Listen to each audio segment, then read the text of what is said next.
নতুন রাষ্ট্র সংস্কারের সুযোগ সৃষ্টি হয়েছে, প্লাস একই সাথে সাথে সেই সময় যে গণহত্যা হয়েছিল সেটার বিচারের সুযোগও সৃষ্টি হয়েছে। এছাড়া এখানে অতীতে যেরকম অনেক গায়েবী মামলা হয়েছিল সেই সমস্ত মামলার ব্যাপারও আছে। তো আমরা সামগ্রিকভাবে এখানে দেখতে এসেছি, এখানে যারা স্টেক হোল্ডাররা আছেন, জেলা প্রশাসন, ডিসি অফিস আছেন, ইউএনও আছেন, পুলিশ প্রশাসন, এসপি আছেন, ওসি আছেন, বিচার প্রশাসনে আমাদের বিচারকরা আছেন, পিপি অফিস আছেন, ওনারা যেন সমন্বিতভাবে কাজ করতে পারে। যাদের বিরুদ্ধে অভিযোগের শক্ত প্রমাণ আছে, যেমন যাদের বিরুদ্ধে অপরাধে জড়িত থাকার যথেষ্ট প্রাথমিক সাক্ষ্য প্রমাণ আছে, তাদের ব্যাপারে যেন যথোপযুক্ত পদক্ষেপ নেওয়া হয়। আবার কেউ যেন অযথা হয়রানির মধ্যে না পড়ে। ওনারা প্রত্যেকটা প্রতিষ্ঠান যেন সমন্বিতভাবে একসাথে জোরালোভাবে কাজ করতে পারে, মানবাধিকার রক্ষা করেই বিচারের যে পরিবেশ সেটা সুনিশ্চিত করতে পারেন, সেই লক্ষ্যে যেন কাজ করতে পারেন।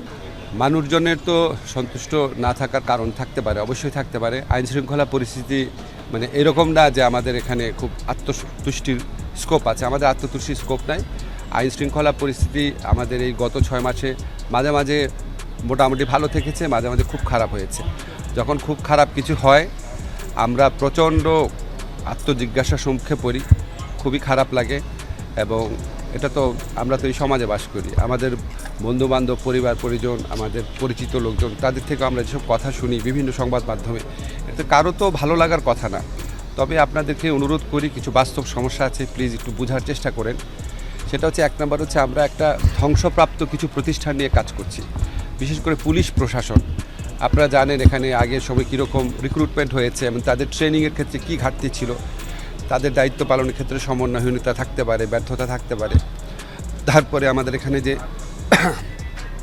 পুলিশ, বিচার প্রশাসন, সব ক্ষেত্রেই আমরা যেটা সোজা করে বলতে চাই, আমরা মানে ধ্বংস হয়ে যাওয়া প্রতিষ্ঠান নিয়ে কাজ শুরু করেছি। এটা একটা বড় চ্যালেঞ্জ। আবার এখানে আপনারা জানেন যারা পতিত ফ্যাসিস্ট শক্তি আছে, এরা তো আপনার কিছু লোক পালিয়েছে, মেজরিটি তো দেশে থেকে গেছে, এবং তাদের হাতে হাজার হাজার কোটি টাকা। এগুলি তো বানানো কথা না, আপনারা জানেন। টাকা থাকলে এবং বদমতলব থাকলে অনেক আইনশৃঙ্খলা পরিস্থিতি নষ্ট করার মতো অনেক কিছু করা যায়। তাদের একটা রোল থাকতে পারে এবং আছে বলেও আমরা অনেকে বিশ্বাস করি। এছাড়া যারা স্বভাবগত অপরাধী, তাদেরও অবশ্যই ভূমিকা আছে এখানে। আমাদের ব্যর্থতা আছে, এটা অস্বীকার করার কোনো রকম উপায় নাই। কিন্তু আপনাদেরকে একটা জিনিস বলতে চাই, আমাদের এই ব্যর্থতা উত্তরণের জন্য প্রচণ্ড তাড়না এবং চেষ্টা করছি আমরা। আপনারা জানেন যে এরকম একটা বিপ্লবোত্তর পরিস্থিতিতে পৃথিবীর কোনো দেশেই শাসন কার্য চালানো খুব সহজ ব্যাপার না। আপনারা চারদিকে তাকিয়ে দেখেন, আরব বসন্তের পর বিভিন্ন জায়গায় কী হয়েছে, আমাদের এমনকি স্বাধীনতা সংগ্রামের পর আমাদের দেশে কী পরিস্থিতি সৃষ্টি হয়েছিল। এরকম পরিস্থিতিতে যদি ওই পার্সপেক্টিভে দেখেন, তাহলে হয়তো আমাদের অনেক কিছু আপনারা সহৃদয়তার সাথে দেখতে পারবেন, ক্ষমা করতে পারবেন। আমি আপনাদের একটা কথা বলি, আমাদের অসহায়ত্ব দেখেন না। আমি যদি এখন আপনাকে রিয়ালিটি বলি, সেটা অসহায়ত্ব দেখছেন কেন? আমি তো আমার তাড়নার কথা, আমার দৃঢ়তার কথা, আমার দৃঢ় প্রচেষ্টার কথা সেটাও বলছি বারবার। তো আমি যদি আপনাকে সত্যিকার চিত্রটা বলি, তখন আপনি অসহায়ত্ব বলবেন। আমি তো বললাম যে এই সমস্ত চিত্র আছে, তারপর আমি আপনাদেরকে আরেকটা লাইন যোগ করে বললাম, আমাদের প্রচণ্ড আত্মজিজ্ঞাসা আছে, তাড়না আছে, প্রচণ্ড চেষ্টা আছে। প্রত্যেকটা ব্যর্থতার ক্ষেত্রে আমাদের প্রচণ্ড চেষ্টা আছে প্রত্যেকবার ভালো করার জন্য। দেখেন, আমাদের স্বরাষ্ট্রমন্ত্রী কালকে গভীর রাতে একটা সাংবাদিক সম্মেলন করেছেন। আমি জানি না আপনারা কীভাবে দেখছেন, কিন্তু আমি তো ওনাকে কাছে থেকে দেখি।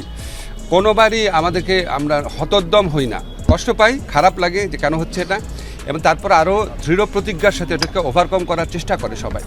আমি ওনার মধ্যেও সেই চেষ্টা দেখেছি। ব্যর্থতা থাকতে পারে, কিন্তু আমার কথা জাস্ট একটাই, যে আমাদের এখানে ফলস আত্মতুষ্টি আমরা পোষণ করি না কখনো। আর সেকেন্ড হচ্ছে, ব্যর্থতা দেখে আমরা হতোদ্যম হয়ে যাই বা কিছু করার না, এটা ভাবি না। আমরা নতুন নতুন উপায় ভাবি। আজকে যে আমরা এখানে আসছি, সেটাও সেই নতুন উপায় ভাবার, আইনশৃঙ্খলা পরিস্থিতি উন্নত করার প্রচেষ্টার একটা অংশই। আমি বলেছি, আমি যদি কোনোদিন দায়িত্ব পাই, আমি জীবন নিয়ে চেষ্টা করব।